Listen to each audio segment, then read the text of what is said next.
J'aimerais commencer en vous remerciant de votre présence à cette activité.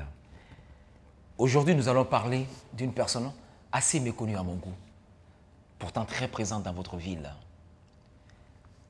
D'après vous, de qui s'agit-il? Jeanne Mars? Non, Hubert Reeves, peut-être, là? pas tout à fait. Marguerite Bourgeois? Non plus. Trop loin? Marguerite Diouville. Anna Laberge. Ah, la grande Anna. Madonna. Comme vous savez, il y a plusieurs institutions qui portent son nom à Châteauguay. L'hôpital et la fondation Anna Laberge. Vous verrez qu'Anna Laberge est une femme combattante dévouée et en avance sur son temps. Quand je l'ai connue, elle avait 93 ans. Moi, j'étais quand même, j'avais pas 30 ans. C'est la première fois que je la voyais dans sa chaise qui était faite pour elle, avec un lutrin. Elle avait une belle robe brune. Elle avait un beau port de tête avec les cheveux blancs, un beau chignon en arrière de la tête. Mon nom est Anna Laberge. C'est le 8 février 1884, dans la paroisse Saint-Clément de Beauharnois, que je vois le jour. Je suis la 8e enfant de Pierre Laberge et Joséphine Pourcy. J'ai passé mon enfance à Beauharnois, là où malheureusement j'ai vu 2 de mes sœurs et un de mes frères mourir. Quand j'ai 9 ans, mon père meurt noyé dans le canal de Beauharnois. Un terrible accident. Il était pour moi un exemple de droiture et d'honnêteté. J'ai grandi au sein d'une famille assez religieuse. J'ai fait mes études primaires et secondaires au couvent de Beauharnois, là où j'ai aussi fait ma première communion. Ma confirmation a eu lieu à l'église Saint-Clément de Beauharnois.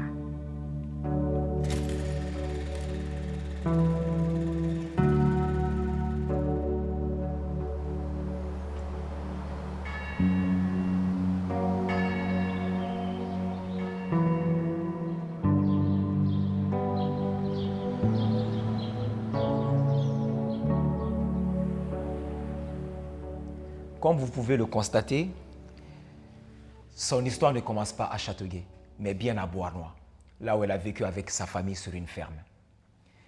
Vous verrez qu'Anna Laberge était une femme aux multiples talents. Tout au long de ma vie, j'ai eu 4 carrières différentes. J'ai d'abord été institutrice à 18 ans, de 1902 à 1910. Pour toute ma première année, j'ai été payée 130 piastres.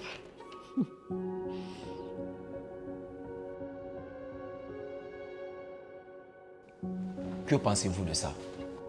Être institutrice à l'âge de 18 ans, devoir éduquer les enfants des autres, quand toi-même tu deviens à peine une adulte. Aujourd'hui, on trouve ça étrange. Moi, ma fille a 18 ans, puis elle sait pas ce qu'elle veut faire de sa vie, puis je la vois pas prendre soin d'une classe. Non, mais c'est vrai. Mais à l'époque où Anna vivait, c'était la norme. Et si tu voulais enseigner, avoir une carrière, il fallait que tu te dépêches avant de te marier, parce que surtout que tu te mariais, il fallait que tu quittes ta profession. Puis on s'entend que les gens ne faisaient pas nécessairement des hautes études non plus. Donc c'est la base aussi qu'elle enseignait aux élèves qu'elle avait dans sa classe. Ça devait pas être facile non plus parce que, tu sais, elle a quasiment le même âge que les jeunes. 18 ans, c'était la norme. Ouais. Si t'étais bonne dans les matières, si t'étais capable d'avoir un pseudo-contrôle sur ta classe, t'étais qualifiée. Puis tu avais une bonne réputation dans le village.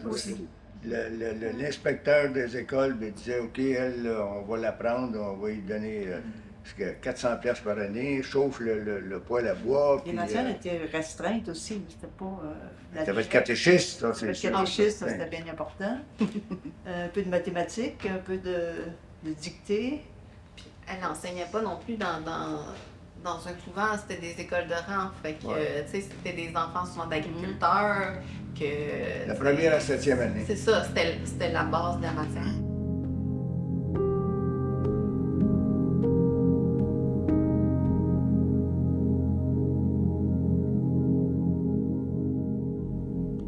À l'âge de 39 ans, mon frère Alfred est atteint de la fièvre typhoïde.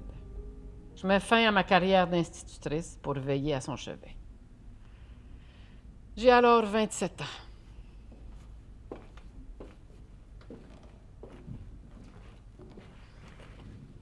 Le médecin de mon frère, le docteur Huot, me disait souvent « Vous feriez une bonne garde-malade, Anna. Vous vous devriez faire une garde malade, Anna. C'est ainsi qu'en 1913, à l'âge de 29 ans, j'entreprends des études médicales. Pendant 2 ans, je fais des cours de garde malade orientés vers l'obstétrique. Je me rebelle contre un règlement que je considère oppressif. Le dimanche, elles pourront sortir à tour de rôle, mais même alors, il leur faudra être de retour pour les traitements comme à l'ordinaire. Celles de la salle d'opération et des pansements n'ont pas l'autorisation de passer ce jour au dehors, lors même qu'elles n'auraient pas d'ouvrage. Elles devront employer leur temps à l'étude. Je m'oppose à certaines attitudes des religieuses envers nous, les étudiantes, et les mères célibataires qui se réfugient dans cette institution. Ça doit être pour ça que j'ai reçu ma médaille de la miséricorde. Le 14 juillet 1915, j'obtiens mon diplôme et je suis reconnue comme sage-femme licenciée de la province de Québec.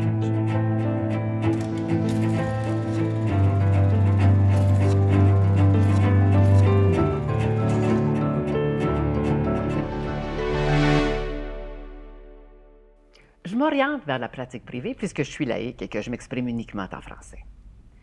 Je commence à travailler à Montréal, mais j'avais dit à l'Association des infirmières, quand vous aurez un appel dans dehors de la ville, c'est à moi. Alors, j'ai été à Amos, à Québec, aux Trois-Rivières, à Saint-Jean. Il n'y avait pas des hôpitaux puis des foyers comme il y a aujourd'hui, vous savez. Les malades étaient chez eux. Alors, ils demandaient une garde malade. Si je n'avais pas aimé les malades, je n'aurais pas été garde malade. J'aimais les malades. Alors, je me dépensais sans penser à moi. Je préférais d'emblée qu'on me réfère les cas difficiles, même si je me contentais souvent d'une maigre rémunération. Prendre une malade mourante et la laisser bien, il n'y a pas de joie plus grande que ça. Si ma vie était à recommencer, je ferais la même chose. J'étais heureuse, et plus heureuse que je n'ai été après. C'est en se donnant qu'on est heureuse. Notre bonheur y est fait de celui que nous donnons. Puis je pense à lui. Et puis, sa petite fille me dit, un jour, elle dit, je suis sûr que grand-père, il doit être satisfait de sa malade. Elle dit, l'autre fois, grand-mère est entrée dans sa chambre, puis il pleurait. Elle lui demande, mais qu'est-ce que tu as pleuré? Ben, il dit, tu vois, je suis toujours seule comme ça. La garde malade, aussitôt qu'elle a fini son travail, elle s'en va dans sa chambre, puis je ne la vois pas. Il dit, quand ta berge, quand elle était avec moi, elle me laissait jamais seule. Quand elle avait fini son ouvrage, elle prenait son tricot, bien des fois son livre, elle s'assoyait près de moi, et puis elle restait avec moi toute la journée, jamais seule. C'est à 39 ans, après avoir été atteinte de la tuberculose, qu'elle arrête sa carrière de garde malade. Cette maladie l'affaiblit au point où il était difficile pour elle de continuer son rythme de vie d'avant. On peut dire qu'elle s'est donnée corps et âme à ses patients. Donc on peut comprendre que ce dévouement qu'elle avait envers les autres ou envers ses malades lui a valu d'avoir le nom de l'hôpital depuis 36 ans maintenant. Et c'est dans cette optique que la Fondation Anna Laberge a été créée en 1986. Je pense qu'elle était une source d'inspiration pour la ville de Châteauguay. C'était une femme d'une grande spiritualité, avec peu de mots. Parfois, qu'est-ce qui se disait de elle, j'attachais pas d'importance à ça. Parce que moi, je trouvais que c'était, même si elle était dans un lit, elle avait beaucoup de prestance. Elle aimait avoir toujours sa Bible, son missel, son verre d'eau, ses tanches de pain brun sur sa table de chevet. Mais quand on faisait ce qu'elle demandait, c'était très peu à comparer à d'autres.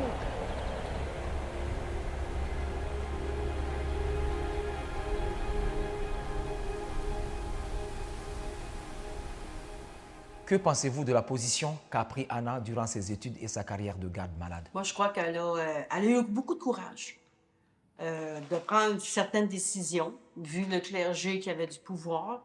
Mais je pense qu'elle a bien fait parce que les femmes ont avancé. Aujourd'hui, on est en 2024 et ils ont avancé. Moi aussi, je pense qu'elle a eu beaucoup de courage de dénoncer les conditions difficiles qui leur étaient faites là, quand elle a fait ses études, parce que par la suite, il y a eu des changements au niveau de la formation infirmière là, et ça s'est amélioré. Je pense qu'elle avait la conviction d'avoir raison et le temps nous permet aujourd'hui de dire oui, Anna, tu avais raison de contester de la façon que tu l'as fait. Je pense qu'elle a vraiment choisi la bonne profession pour elle aussi. Je pense que le milieu de la santé, comment ils parlent des malades, comment c'était important pour eux, l'égalité entre les riches et les pauvres dans les soins médicaux, je pense qu'elle a vraiment choisi la bonne profession pour son tempérament puis pour qui elle était aussi, selon ses valeurs et tout ça. Malheureusement, après avoir été atteinte de la tuberculose à 39 ans, je n'ai plus l'énergie pour continuer ma carrière de garde-malade. Je me tourne alors vers une autre profession, toujours dans le secteur médical. C'est ainsi qu'en 1924, j'entame ma carrière de technicienne en laboratoire. Je travaille pour le Service provincial d'hygiène qui possède à Montréal des laboratoires de chimie, de bactériologie et de maladies vénériennes. Je passe près de 5 ans à y travailler, particulièrement dans les départements de sérologie et de bactériologie. Mon logement à l'époque est situé sur la rue Saint-Denis, à Montréal. C'est à regret et l'âme-en-peine que je dois à nouveau mettre fin à une belle carrière épanouissante à l'âge de 44 ans. Mon frère Raoul, désemparé, me prie de venir prendre soin de notre mère, gravement malade. En 1928, je retourne à la maison familiale à Beauharnois, où mon frère Raoul reste avec ma mère. En 1930, pour l'agrandissement du canal de Beauharnois, nous sommes contraints de vendre notre maison. Méfiante et entêtée de nature, je déchire l'offre d'achat initiale proposée par la Light Heat and Power Company. Cette offre était dérisoire et insultante.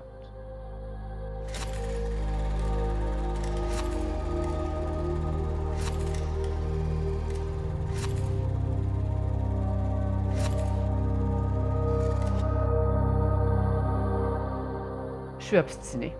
J'obtiens le montant désiré et je demande à mon frère de procéder à l'acte de vente. Nous sommes les derniers du coin à avoir quitté. C'est ainsi qu'à la fin de l'automne 1930, j'arrive à Châteauguay avec mon frère Raoul et ma mère Joséphine, toujours malade.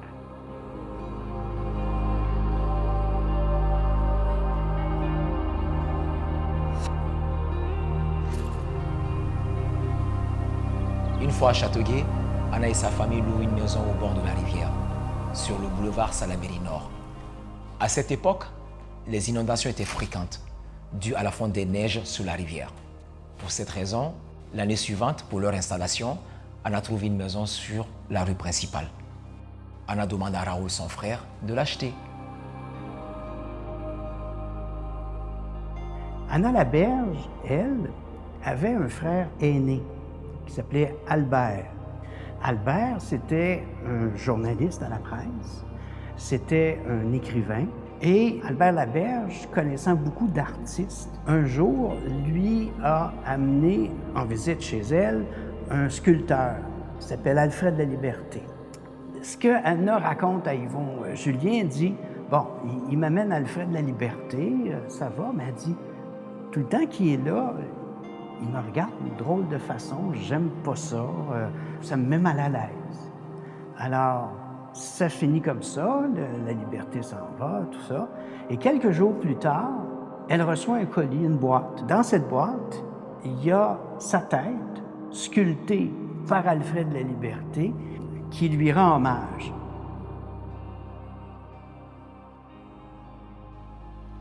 Le 12 novembre 1931, mon frère fait l'acquisition de notre nouvelle maison, qui, pour mon grand bonheur, a un vaste terrain en façade. C'est dans cette maison de Châteauguay que je m'occupe de ma mère malade jour et nuit, jusqu'à son décès le 8 octobre 1932. Il ne reste plus que mon frère et moi à la maison.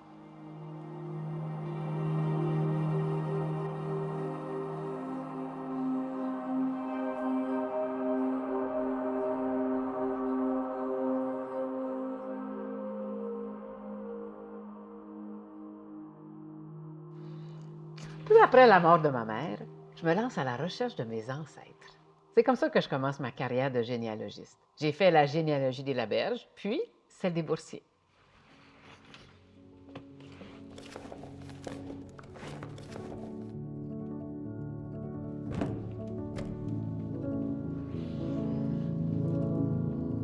Ces généalogies-là m'ont demandé du travail, alors je n'avais pas le temps de m'occuper de choses frivoles.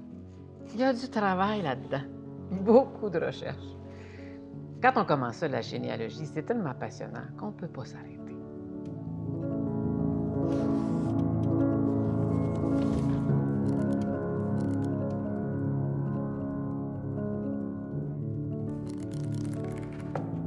Hormis mes œuvres de généalogie, je consacre une grande partie de mon temps à la lecture et au jardinage. Cultiver, ça fait du bien. J'avais des arbres fruitiers et des légumes dans mon potager assez pour passer mes hivers sans avoir à en acheter. Je suis une fervente croyante des vertus d'une alimentation naturelle. Je me servais de mes plantes pour me soigner. Mes livres me tenaient compagnie. J'avais mes bibliothèques, je n'allais pas perdre mon temps en dehors.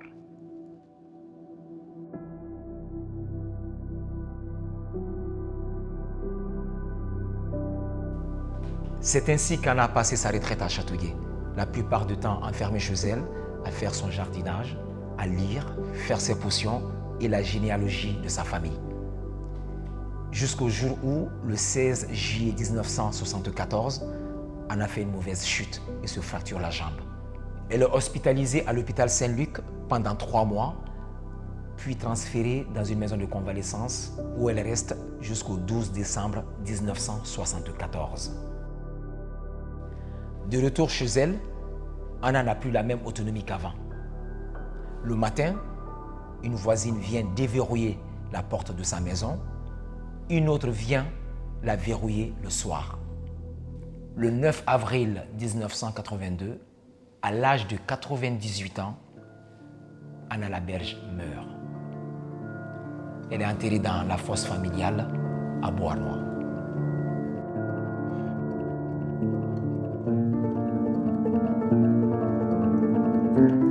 Elle n'avait pas accepté que les prêtres disent la messe en français, donc elle avait un prêtre qui venait lui dire une messe en latin.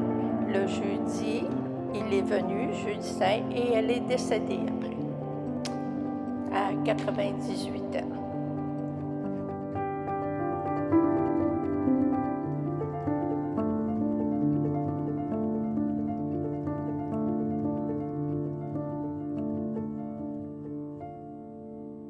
C'est pas l'argent qui donne le bonheur.